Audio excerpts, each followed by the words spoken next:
I'm Vickie Perez-Segovia. And I'm Jessica Bishop. And you're listening to Through Dangers Untold, a monthly art podcast about traversing the precarious gap between art school and a professional, sustainable art career. And I would love to hear about what we're working on this week. So, Vickie? So this week I'm actually doing some commissions. Ooh. Shout out to anyone who's interested in hiring and, commissioning me for stuff. I can do words. I'm making this really neat illustration of a cat wearing armor that a friend wanted me to do. And they're paying me to do it because that's amazing. Yeah. Yeah, That's cute. it's really great when you have friends that are also artists, so understand, the need for like income and are willing to be like, "Hey, I want people to draw me this thing. I'll give you money." And I'm just like, "Hell yeah." So great. So that's what I'm working on. I'm drawing a kitty in armor. Oh, I love it. Sounds fun. Yeah. How about you, Jess? Oh, uh, that's what I'm working on. I'm just trying to finish up another painting right now. I'm getting that done. I'm moving in my personal life. Oh, working on that too. Yeah. So that's taking up a mental energy right now. Yeah. That's a lot. It's the worst. It really is. Yeah. But that's happening Monday, so that'll be done. Oh, wow. So soon. Yep. It's time. Yeah. That is a lot. Sonnett, what Yeah. are you doing? I have continued to work on my unicorn stickers, and I've also done a lot of business stuff this week. I'm working on getting inventory ordered for my shows this year, so Yes. yeah. Nice. Yeah, trying out a new printer for me, though a lot of people have printed with them and recommended them, so it'll be interesting to see. Yeah. That's always kind of exciting. Yeah. Yeah, definitely. So, yeah. So, so today we are talking about diversity and inclusion in art. And I know that I feel like this is a really important subject and one that affects all of us in different ways. And so I kind of wanted to talk about, firstly, like how does diversity and inclusion in art affect us in our day-to-day lives as people? And I should probably say that diversity and inclusion can mean a variety of things. I mean, maybe we should define that first. Like, what does that mean? What does diversity and inclusion mean? I mean, yeah, go ahead, Vickie. I think one of the biggest things, especially like in the art industry overall, is about like visibility. Especially for marginalized artists. It's a conversation that we've kind of like had a lot when we were in school, and I still find myself in these conversations a lot even now, like as a professional. And I think visibility is important at like every level of kind of like the industry, because even when you're doing small local gallery shows and stuff, it's like it's super important for, marginalized identities to be known and to be able to kind of like break out of, just the sort of like quote unquote safe spaces that we create for ourselves and each other, to be able to, be accepted in the mainstream. And I think ultimately that's the sort of like goal of inclusion, for it to just like for all of these marginalized identities to just be considered part of the mainstream and to be acknowledged as just like, yeah, it's like we're all here, it's like we're part of the masses. Yes. Mm-hmm. Exactly. Yeah, exactly. I totally agree. And one of the reasons why this podcast was started is because was watching another podcast and saw one where there was one with a bunch of women, and I realized how rare it was to have have a bunch of professional women in the arts talking all at once. Mm-hmm. And it was the fact that I felt that way bugged me so much. Yeah. Because as you said, it should be mainstream. This should be normal.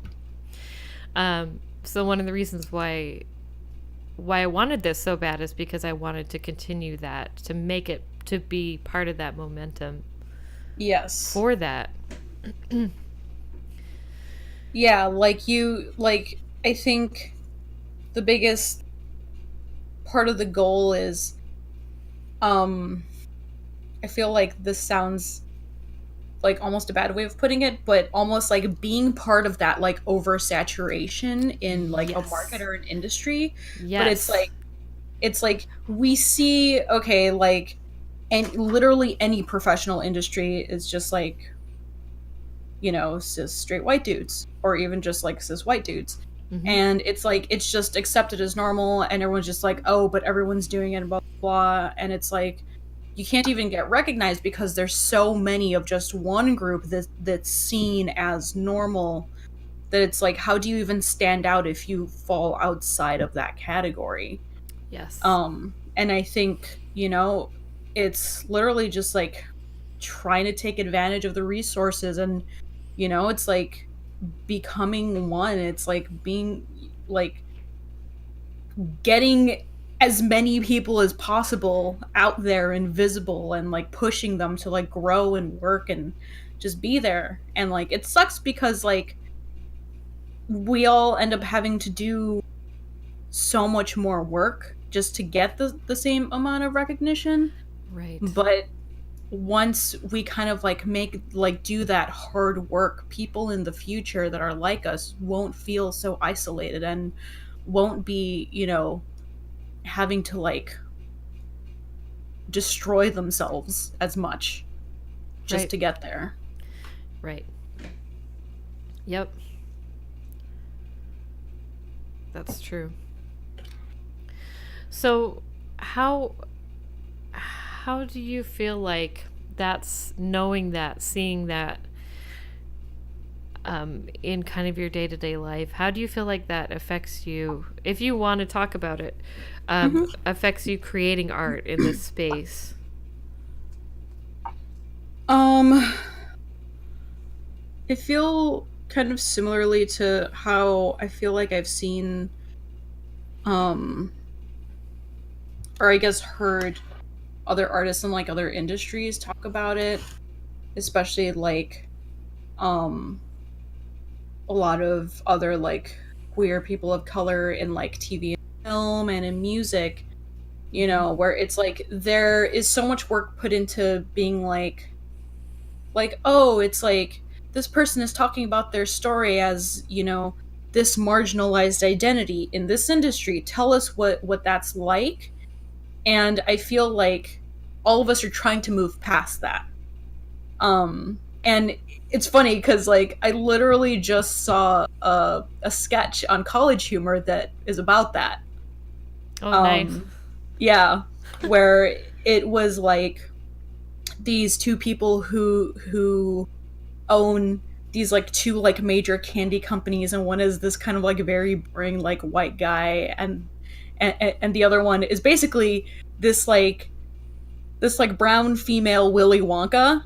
Mm-hmm. And they're doing like a press conference, and everyone's asking this like boring white guy about like whole process and like how he comes up with like the candies and stuff, and he's giving all these like horrible dumb answers that like he clearly doesn't know what he's doing and everything, and everyone's just like, wow, that's so fascinating.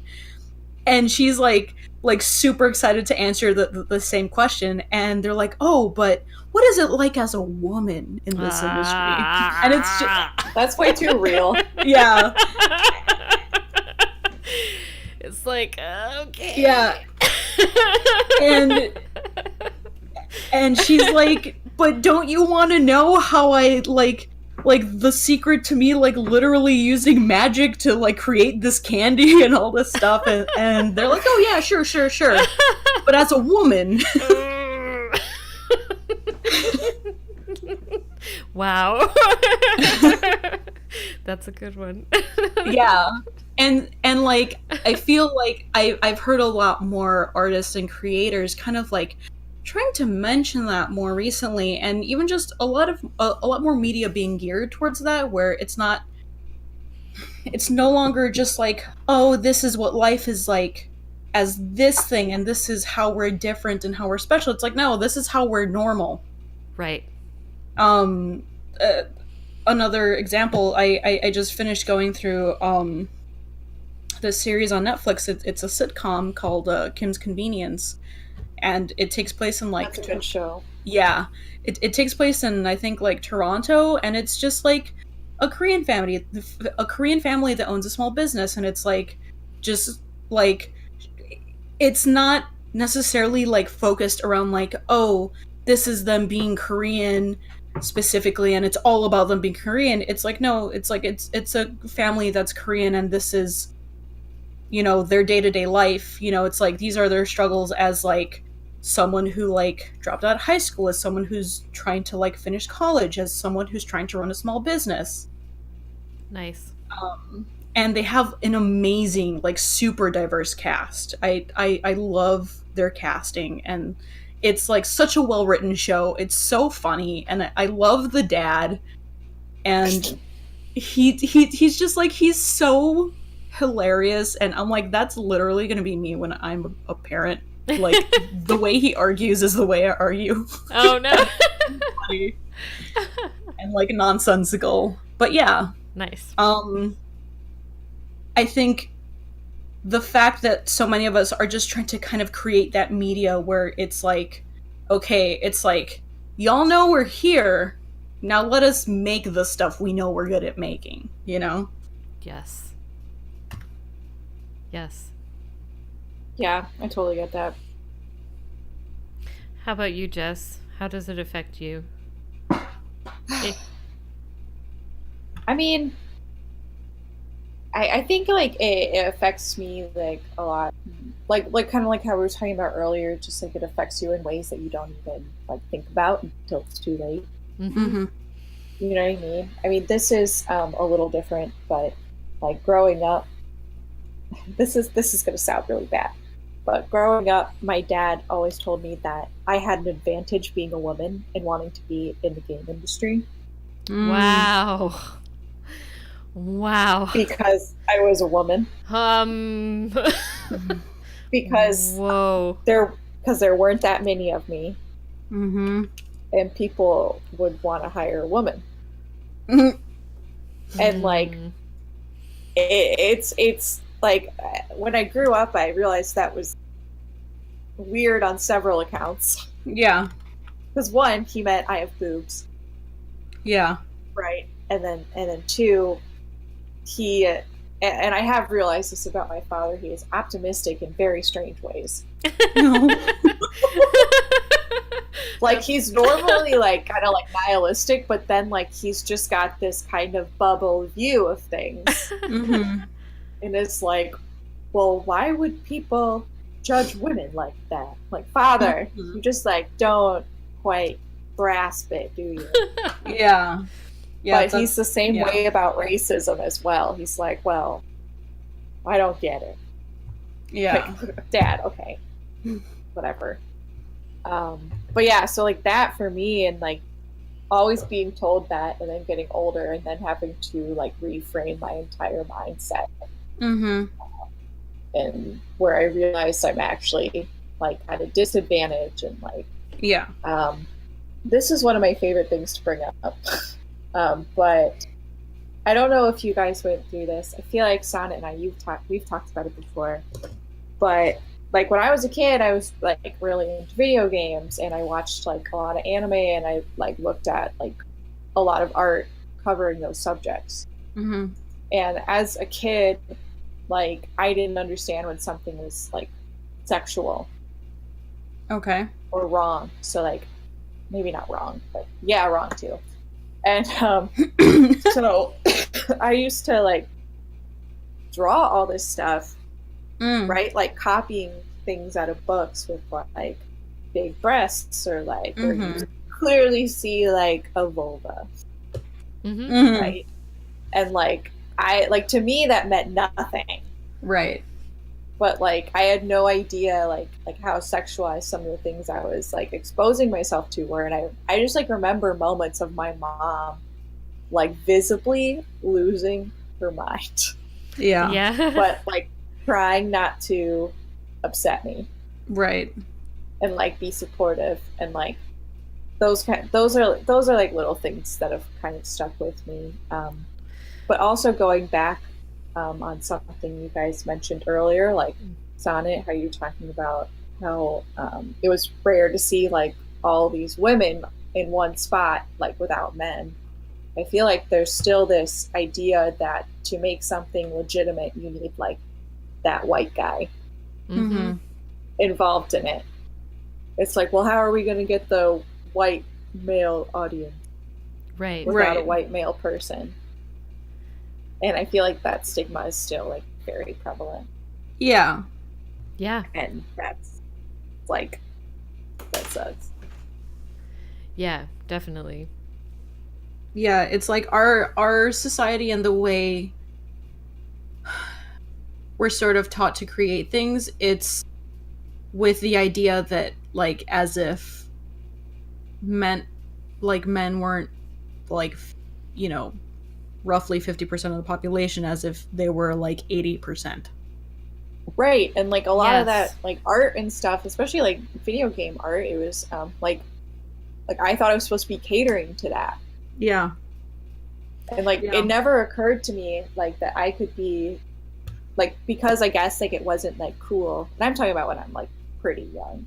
But it's like it wasn't cool to like to do things that were catered to girls, despite like myself liking things that were quote unquote girly, like Cooking Mama, which anyone can enjoy because I was a great Cooking Mama is amazing. It is.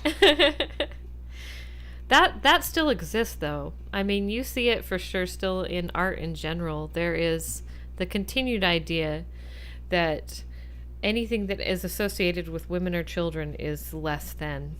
You see it in the fantasy art genre for sure. Yes. Because if you have like harder, more adventure-y, more like action-based, darker color palette, more neutral color palette, you know, it tends to be relegated to like, yes, that's exactly what we want. But then if you are part of some of the more romantic styles that did have a popularity boost during the 80s and 90s, they've been kind of relegated a little bit to the side again. Usually it's that association with fairy tales, which are usually associated with women and children, even though there's like murder and rape and beheadings and like I don't really quite understand that association. I mean, okay, can I just point out, and Bluebeard is crazy. Have you ever read Bluebeard? I mean, really?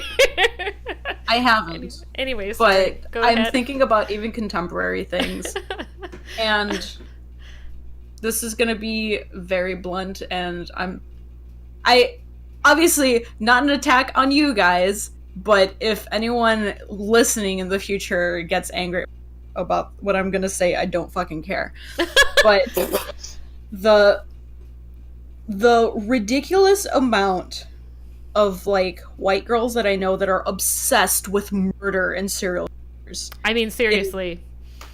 Like the strongest trend I've ever seen in my adult life. Right?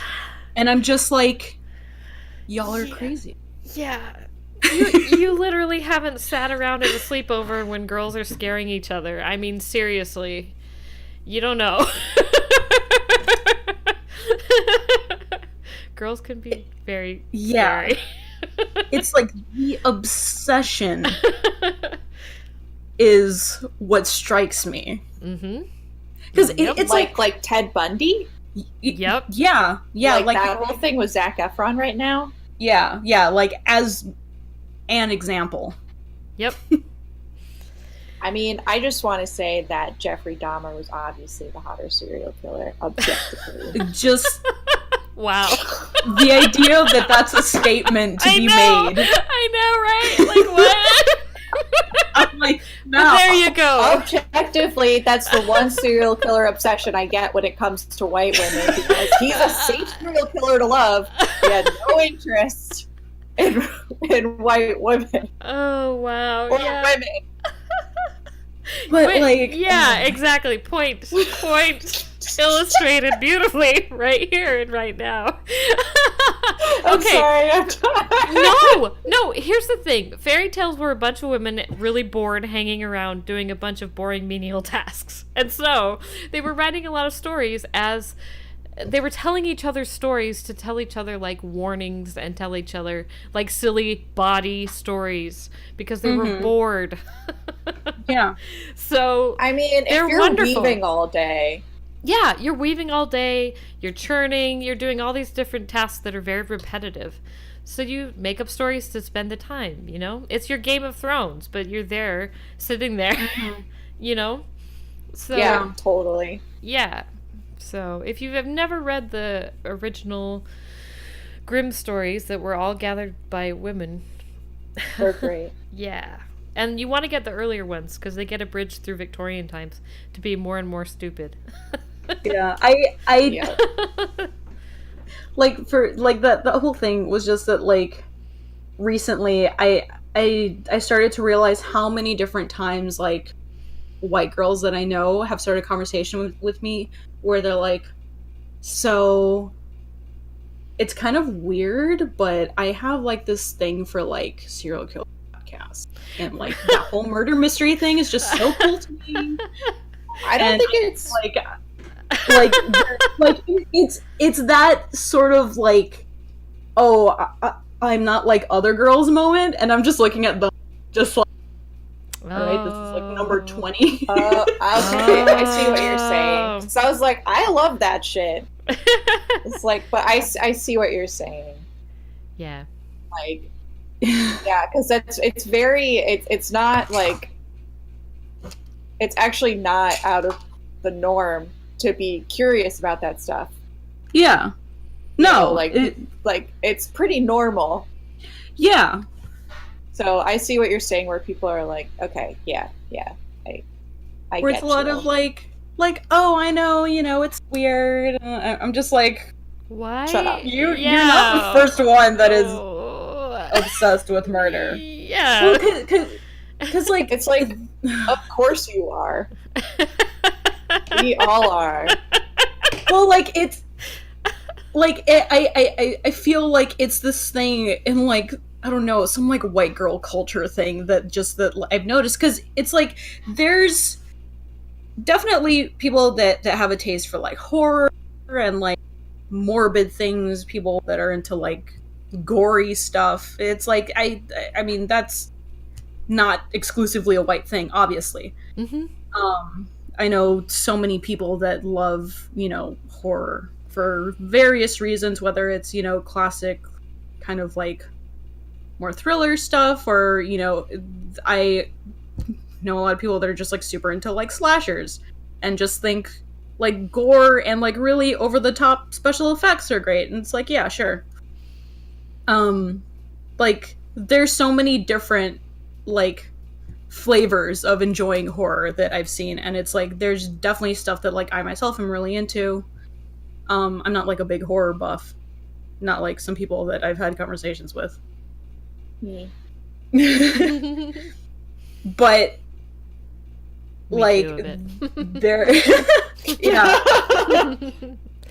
But like they're like, I don't know if it's just, you know, it's like the people that I know, or if other people notice this, where it's just like a lot of white girls I know are just really into those serial killer podcasts. Yeah, that is interesting.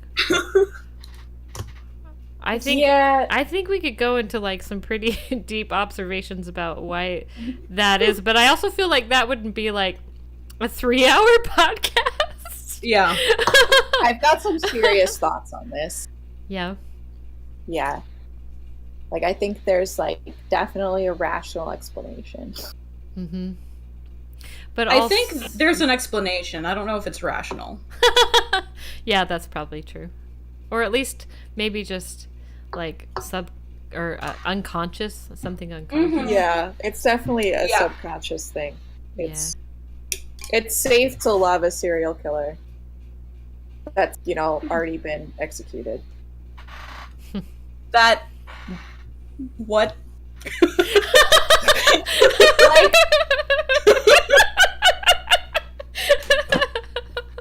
Like, I think it's this whole thing where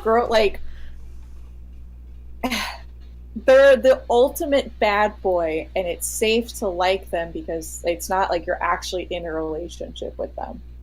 I know it doesn't make sense, and like I don't think that's what people are actually thinking. Mm-hmm, mm-hmm. But also, like, I think there's this whole aspect of violence that women don't feel like they're allowed to be interested in. Yeah. Oh, yeah, for sure. For sure.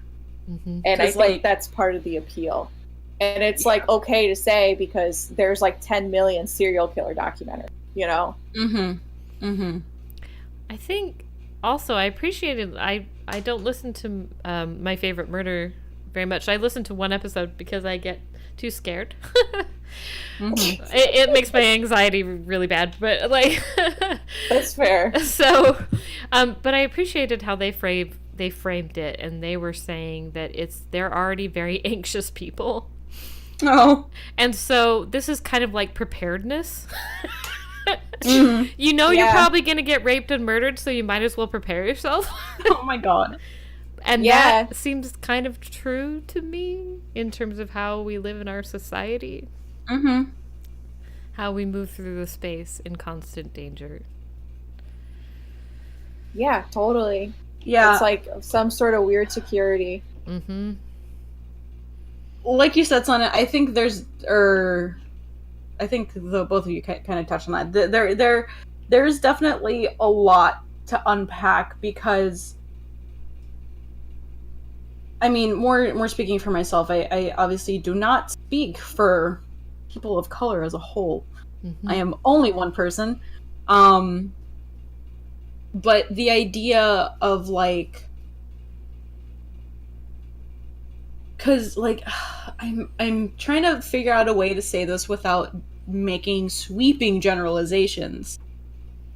Also because I definitely know like some like women of color who are also like really into like, horror and like serial killer murder mystery stuff. And it's not necessarily where it's like, oh, they're the only one. It's like, no, yeah, there's plenty. I feel like,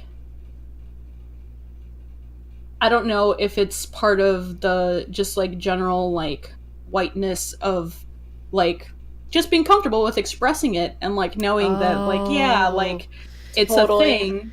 Yeah. Totally. That makes as opposed sense. So like there's that aspect that comes to mind, and then there's also the other aspect of like the fact that like when we talk about like serial killers, it's like we think of like, oh, it's like so and so murdered like all these white women and he did this with them and blah blah blah, but it's just like when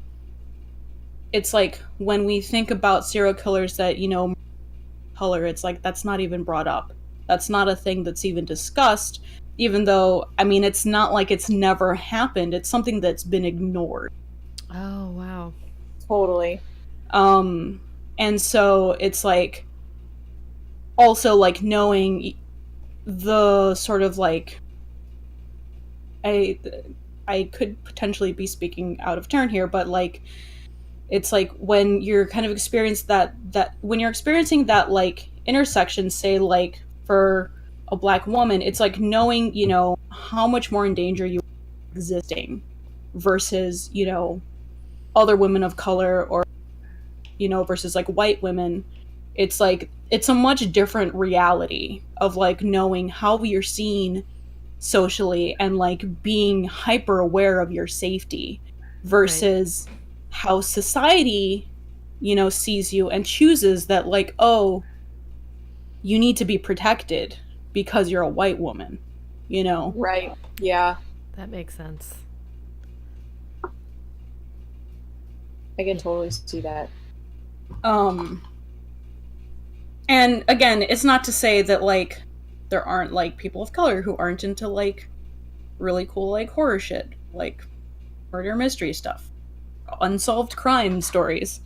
Because I mean, it's those are all really fascinating things to learn about. And I mean, kind of like you said, just like as people, it's like we're all fascinated and fucked up shit. Yep. It's definitely a thing. I think it's all a matter of like how it's treated and how it's framed socially, and what tends to get deemed as like more acceptable. Again, like what you were saying, you know, as like the idea of like, oh, it's safe to like these dead serial killers because it's like whatever, it's like nothing's gonna happen. Get you. Yeah. But yeah, so there's that tangent. No, that's interesting. I hadn't thought of it that way before. I think that's like, yeah. I appreciate that. I do too. It's like, I mean, you know, when you think about it, like if there's something that, like, you know, there's certain things in horror that I won't watch because it's too like real for me. Yeah. So I think that's exactly what it is, and other people are unfortunately more aware of that than others, and like that's, for sure. Yeah, that's shit got real tonight. Yeah, and like it's similar in things like comedy, and I mean, it might be harder to, or I guess a bit messier to sort of unpack when it comes to things like horror and like violence, because it's like that's a sort of genre where it's like, oh no, but it's like that's the point, it's the bad scary thing, you know, whereas like in comedy it's kind of, I feel like we've gotten better about unpacking those conversations, because it's like, okay, it's like we understand the idea of like punching up and like understanding the idea of like what's not okay, and it's like, yeah, it's like punching down, it's like it's not funny, it doesn't work, you know, because it's like we're being more vocal about like how it contributes to like the marginalization of like these people. But it's like, how do you talk about that in horror? And again, the importance in those genres is the visibility of, you know, it's like having creators of color, i.e. Jordan Peele. Yeah. It's like, I still haven't seen Us because we didn't get a chance to, but it's like when we saw Get Out, it's like that was a horror movie, and it's like the idea that anyone saw it anything else baffles me. Yeah. What else would they see? Some people thought it was a comedy. No. I don't know. I was pretty scared. Yeah, Wow. it was a really creepy film, and like, yeah. Wow. Ugh. Yeah. That's, horror's tricky. Horror is definitely, there's a lot. Speaking of things to unpack, I've had a lot of conversations with my husband he's a horror movie maker, and we've had a lot of conversations over our marriage about the fact that I'm in the other room and the only thing I'm hearing is women screaming. And after a while it starts to grate on you. Yeah.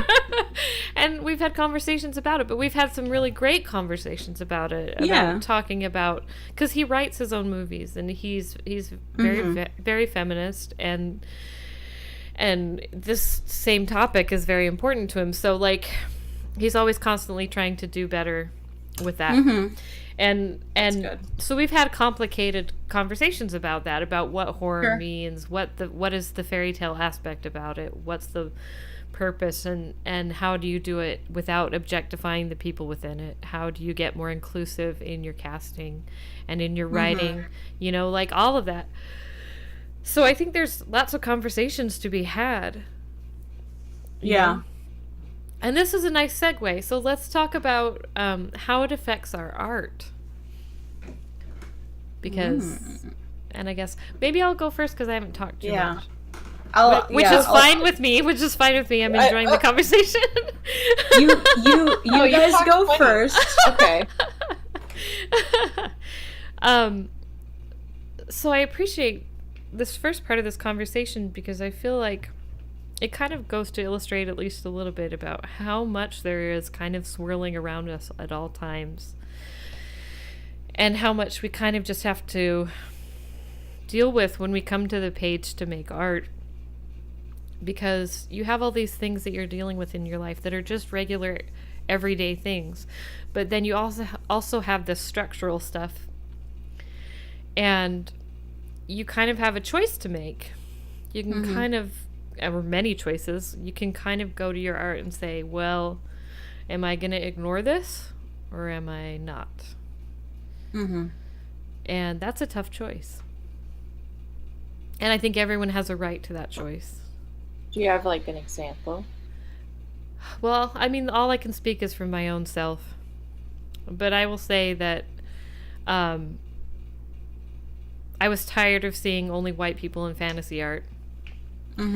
I did a reread of The Lord of the Rings after school. And I love The Lord of the Rings. It's one of my favorite series of all time. It really, really shaped what I thought fantasy was. And I've reread it a million times. But after taking some classes in school and just trying to grow as a person, rereading it, I'm like, this is racist. Yeah. And I still love it, but it's racist. And so I wanted to kind of face that and kind of face the fact that I love elves so much and I love fairy so much. And every culture has fairy type creatures. And I just thought it wasn't fair, it wasn't fair to have the most beautiful creatures in all of fantasy, which are the elves, just to be all white and like super white, like really, really pale and pale hair and glowing in that kind of stereotypical way. Yeah. And I thought that's terrible.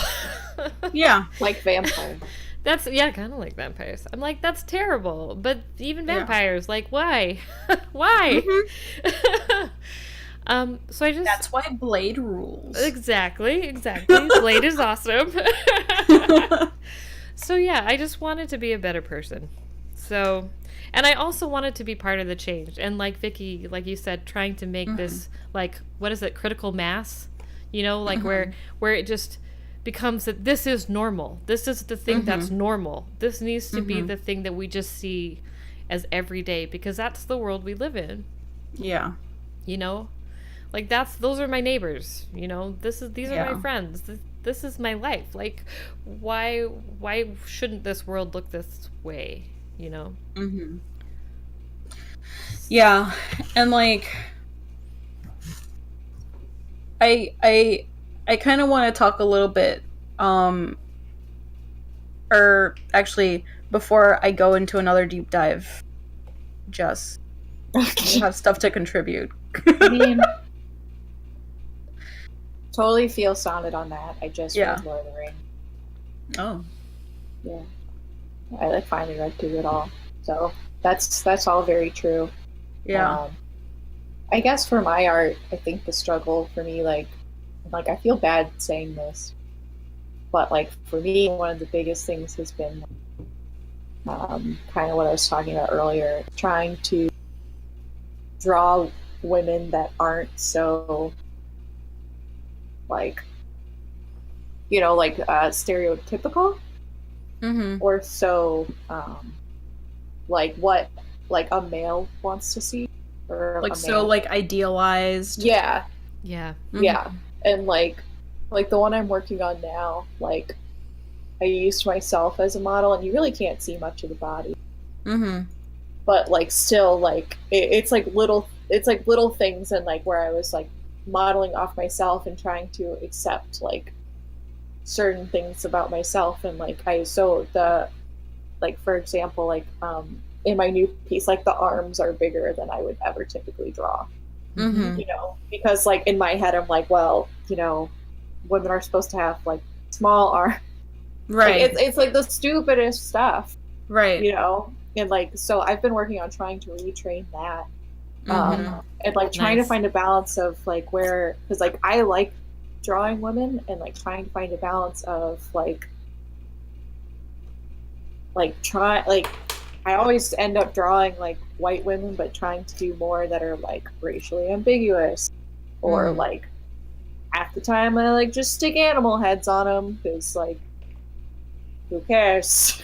Mm-hmm. You know, like, and just trying to like expand out of like that idea that I was like brought into culturally from like all the video game stuff, and like hate bashing on games, but like the same time like I had like a narrow view of how like my art was supposed to look. Right. Yeah. So it's like a lot of unlearning in Yeah, that for sure. aspect. And it's like it's tough. It's like not easy. And it's like a really long process. Mm-hmm. Oh yeah, for sure. But that's I think that's basically where it affects me the most. Definitely. That makes sense. Yeah, it's like thinking about, it's like how, especially as artists, it's like we learn to draw women from, the lens of like the male gaze, Yes. Yeah. and it's like we have to unlearn that. And Yeah. it becomes difficult because it's like, oh, like I know like how I see women and like how, might see themselves as like female or as a woman, but it's also just like breaking away from, it's like how women are portrayed and how women are objectified, and being like, no, it's like I can draw what I see in my day to day, it's that's Mm-hmm. normal, that's also beautiful, Yes. Yes. Yeah. Beauty is not so narrow.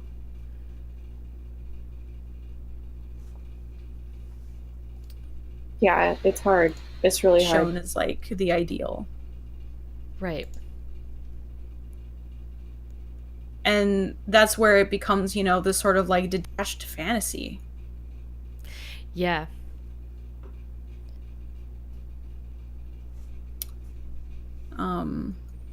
But yeah, and so the other thing that I did want to talk about was, so like for the comic and like graphic novel that I want to make for Harbinger, I think one of the biggest things that's been holding me back from kind of like just jumping into it and just doing it is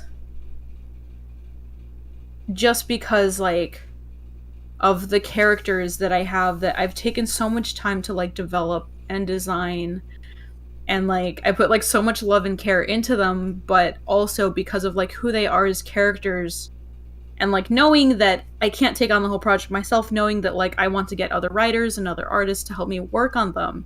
Mm-hmm. It's that kind of like awareness that like, okay, I know that I want to find other like creative people who are people of color to help me work on this.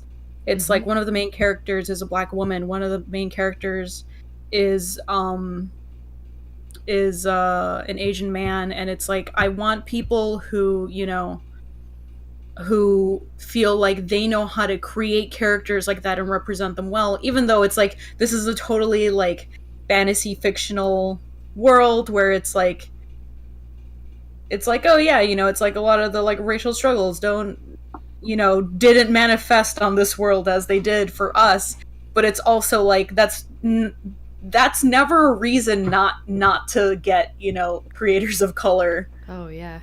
to work on those things, which I feel like tends to be like the excuse for like just getting excuse. yeah, just kind of like getting like white people to like make stuff and just being like, oh well, it's like we weren't able to find any Black artists, or we weren't able to find any Asian writers or whatever. I hate It's like that that's so a much. lie. Yeah, that's totally bull. Totally agree. It's Like, like you you obviously didn't try that hard. Yeah. exactly. It's like you didn't try. Nope. But again, it's like I think as a creator, kind of like helming this project, this massive project that I know it's going to be, is that like I'm afraid to have to reach out to other like marginalized artists and be like, hey, you know, come to them with that like bad passion project pitch, which I hate hearing, of just like, yeah, there's no money, I can't pay you, but you know, if we're all in it, you know, it'll be good someday. And it's like, I don't want to be that person, which is why like I have it on Patreon, because I'm just like, I want to like build an income so that when I'm ready to actually make it, I can, you know, go to these Black artists and Black writers, go to these Asian artists and Asian writers, and be like, hey, let me show you this Bible, let me show you this pitch. Do you want to do this? You know, it's like, do you want to be a part of this big fantasy epic? Mm-hmm. You know, and yeah. I got money. You're like, hello. Please let me pay you. Yeah. Because that would be so cool. Yeah, it's like not only do artists not get paid, but marginalized artists get paid less. Yeah. You know? Mm-hmm. Mm-hmm.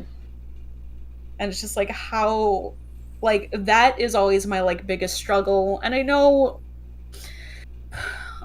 like, when I tell other people about the story, like other artists that, you know, that I know or that I'm acquainted with, it's like I'll tell them about it and they're like, yeah, that sounds amazing, like I would love to like be a part of this. And I'm just like, that's awesome, I have no money to give you. Yeah. You know what though, Vickie? It is really good. The little part that I got to see, and yeah. you know, I really liked it a lot. And I think maybe this might be one of those actual ones, like worth working on, you know? Yeah. Plus, you're really fun to work with. Thank you. And that's huge. Yeah, I think you're being a little harsh on yourself. Yeah. Go for it. all I want is for artists like her about to get paid. Yes. Like, I don't want to feel like I'm contributing to the starving artist bullshit. That makes sense. And it's like, I want to show you that I respect and value your work and your skill by giving you a fair wage. Yeah. That's a good thing. But I think it's good that you're even like thinking about that. That's like better than 90% of people already. That's like all I think about, which is why like I get so stuck. Oh no. Because I'm just like, I have no money to pay anyone. Oh no. Oh no. I get that. I get that. But yeah, I need help on my project, but I have no money. Yeah. Like, yeah, that's stressful. Boy. But yeah, so that is a struggle, just like as someone who's kind of like also, you know, a marginalized person and everything, and it's like I want to be able to like support other people. Mm-hmm. And I am aware that, you know, it's like to an extent it can be like, oh yeah, you know, it's like it's just a matter of just like making things and putting yourself out there and like supporting each other and, you know, bringing each other up and everything. But I'm also just like, you deserve to be paid. Yeah. You deserve health insurance. It's so true. I mean, that's true, but like you could also like still support people without money and just do what you can for now, you know? Right. Yeah. And, like don't beat yourself up over it. Yeah, That's for sure. You could swap, you could barter. Swap, like helping each other out on comic stuff. Yeah. Yeah. That's true. But Jess, you do also you reminded me now I think maybe if you guys are cool with it, even just like to wrap up our conversation talking about, you know, just like ways to sort of like, this is going to sound very much like a PSA, but like how to be a good ally and like how to like support other people that, you know, do not have the privileges that you do. Yeah. One of the things that, I try to do, again, like you said, Jess, I don't have a contribute to all the Patreons and, Kickstarters by like awesome artists of color, queer artists, or disabled artists. But, it's like when I see that there's calls for art and they're like, oh, hey, we're looking for queer artists, we're looking for Black artists, we're looking for, whatever.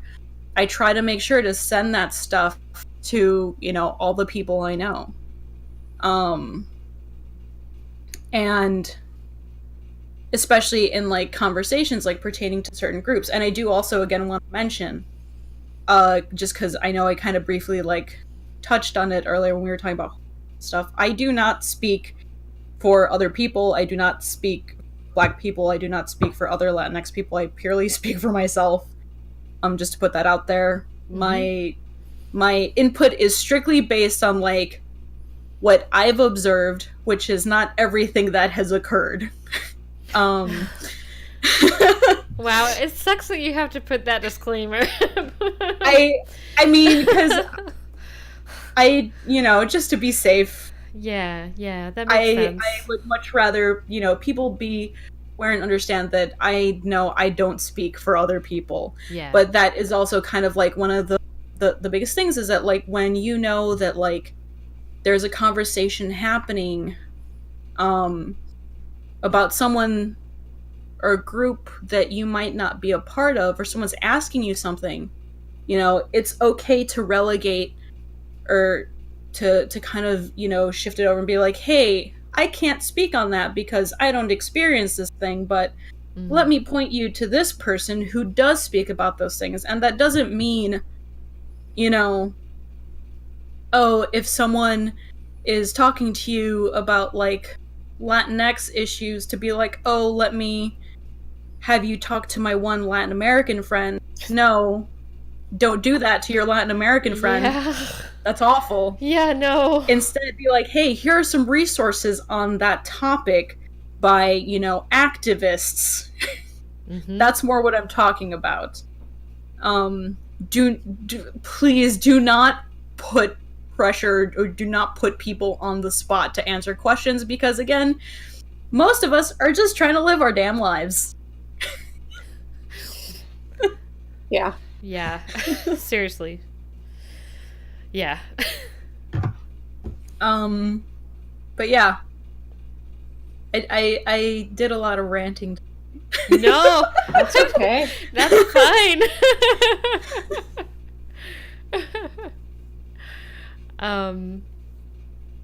I feel like you covered a lot of that. The ways to be a good ally, right there, Vickie. I guess I'll add like shut up and listen. Yes. The biggest advice I can give is just shut up and listen. Yes. And don't be afraid of people's anger. Mm-hmm. Because they're not angry at you. I mean, unless you said something really stupid. Yeah. It's a hard, frustrating world. So, like, shush. Yeah. We can all do better at that. And also, research as much as you can. Like, read as much as you can. Listen. Yes. When people are talking about this stuff, you listen. Like, listen. Mm-hmm. Read. Before you open your mouth, just, like, do all this research. Because I have learned so much in the past few years just listening. It's expanded my mind a ton, and I'm a better person because of it. And I think the more you can do that, the better off you'll be. The better human you'll be. And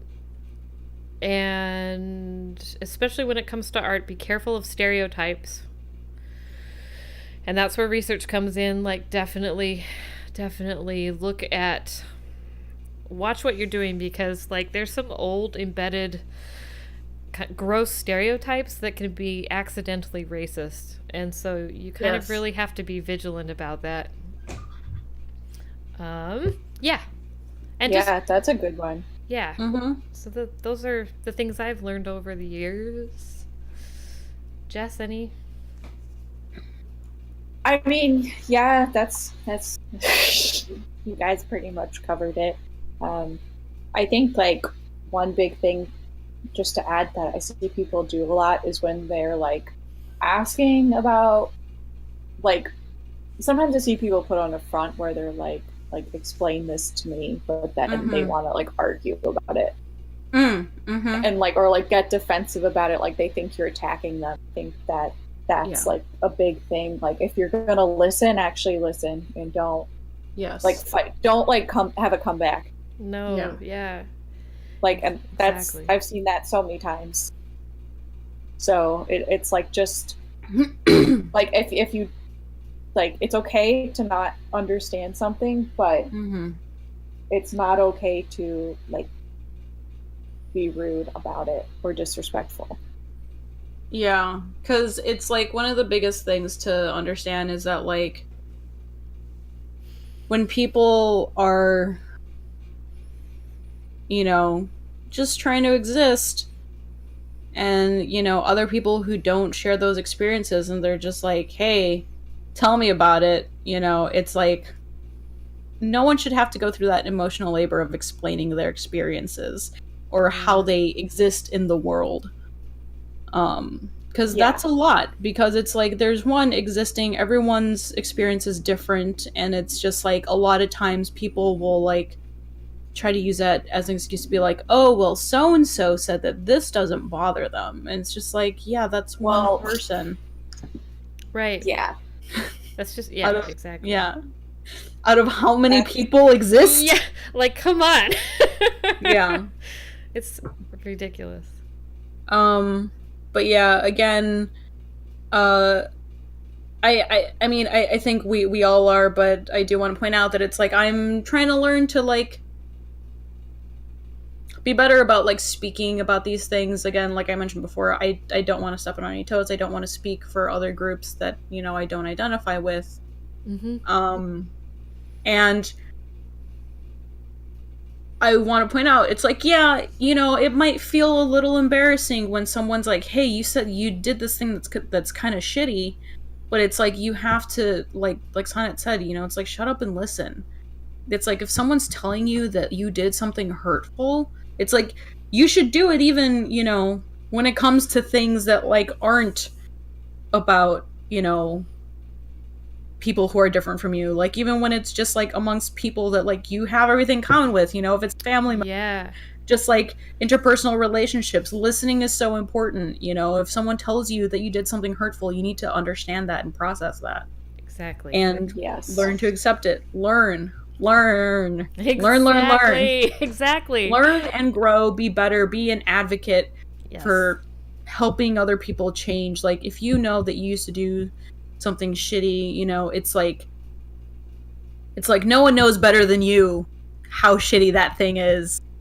I mean, aside from people on the receiving end, but it's like you know where your mindset was when you were doing that thing, and you can be the one to help change that in other people.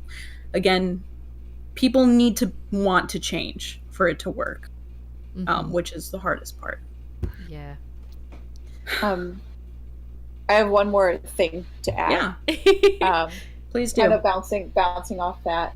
And I'm sure everyone has heard this before, but a big thing I think is like when you're not part of like a marginalized group or like a specific marginalized group, you can be the person who can like call other people out, not rudely, but be like try to be the person to like explain it to them or talk to them about it so that another person doesn't have to. Like I had to do that the other day, and it was a very long conversation, and I don't know if I got anywhere with them, but like it's better that I do it. We were talking about pronouns, and as someone who like has the same pronouns as they were like born with, I'm like, well, it's better that I try to explain it to these people, and other than them trying to like make other people do the emotional labor, like because oh my god, it's exhausting. Yeah. So like do that for people. Yeah. Explain to your elders when they're being not very nice, or your peers, or like, and you can do it without like, you know, starting a huge fight. Just tell them that's not very nice. Mm-hmm. I do it all the time. Nice. So I'll do that. That's nice. These are good things. These are all good things. Yeah, be nice. Be a good Be human. nice. Seriously. Don't be a Ted Bundy. Yeah. Don't be a Ted Bundy. That was a nice full circle. Side note, every once in a while I drive past Sorority Row where he killed all those girls. Not because I want to see it, but because I just drive past. Yeah. I'm like, Ted Bundy. Also, you just randomly shout it like Ted Bundy. Yeah. Like waving your fist out the window.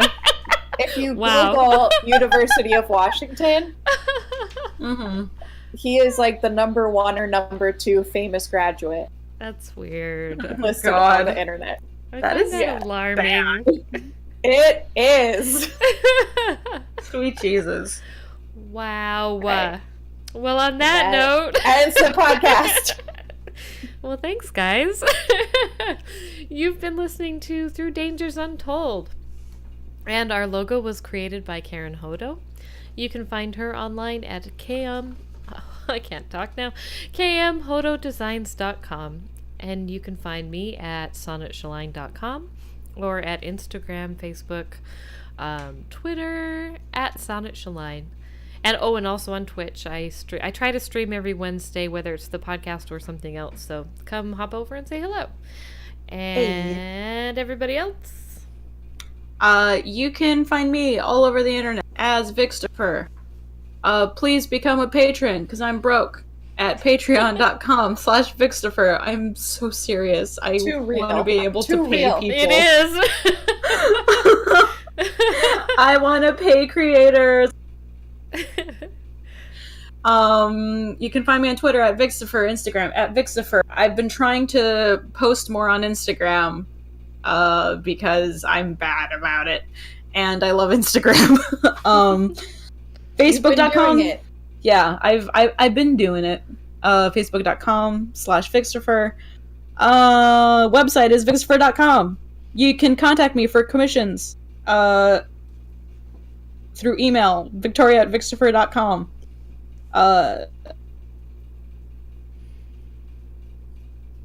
Yes? Said it? Jess. Oh.